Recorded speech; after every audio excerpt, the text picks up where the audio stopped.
పార్టీకి టైం అవుతుంది, రెడీ అవుదురా, బట్టలు వేసుకో. మమ్మ మంచి పర్సన్ ఎట్లా ఉంటారు, చెడ్డ పర్సన్ ఎట్లా ఉంటారు?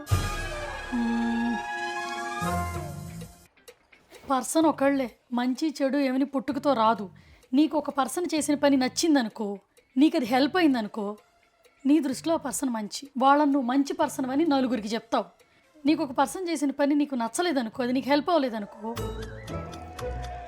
ఆ పర్సన్ని నువ్వే చెడు అంటావు. నువ్వు చెడ్డ పర్సన్ అని 40 మందికి చెప్తావు, అంతే.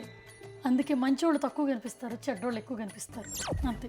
నీ ఒపీనియన్ పర్సన్, ఒక చెడ్డ పర్సను ఒక మనిషికి మంచిగా కూడా కనిపించవచ్చు, ఒక మంచి పర్సన్ ఒక మనిషికి చెడుగా కూడా కనిపించవచ్చు, అంతే, సింపుల్.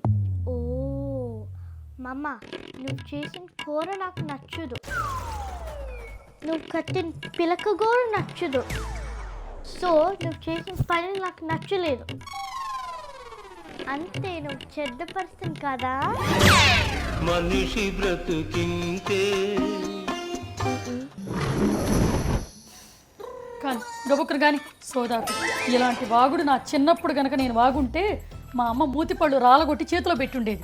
నిన్న ఒక్క దెబ్బ కూడా కొట్టకుండా, ఒక్క మాట కూడా అనకుండా పెంచితే ఇటు తయారయ్యావు నువ్వు. మమ్మల్ని ఎన్ని కొట్టేవాళ్ళో తెలుసా? చేతులు కాళ్ళు వాసిపోయి ఉండేది. ఇంట్లో బెల్టులు, గరిటెలు, చపాతీ కర్రలు, చీపురు కట్టలు అన్నీ ఏది ఉంటే అది మా మీదే ఉపయోగించే ఎట్ట పని చేస్తానేమో టెస్ట్ చేసేవాళ్ళు. ఇన్ని దెబ్బలు తింటేనే ఇట్లా ఉన్నావా? నేను ఒక దెబ్బ కూడా తిన్నా, చూడు మంచిగా ఉన్నా.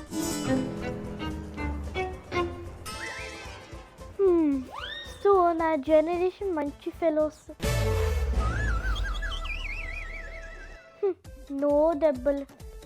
నీ జనరేషన్ బ్యాడ్, దెబ్బలు. నీకు ఫస్ట్ తిన్నది అరగలేదు, అది అరగక నోటికి వచ్చిందల్లా వాగుతున్నావు. నేను అరగదీస్తా ఇప్పుడు. పార్టీకి వెళ్ళట్లేదు, ఇంట్లో బోల్డ్ పని ఉంది, రావచ్చి చేతు నాతో పాటు. నా అమ్మకి దెబ్బలు ఇంకా పరల్సింది. వాళ్ళ అమ్మలు ఒప్పుకుంది, మేము బెస్ట్ కిడ్స్. ఏంటక్కడ గొనుగుతున్నావు, రా తొందరగా. నాకు తెలుసు మీరు ఒప్పుకోరు, కానీ స్టిల్ మేము బెస్ట్.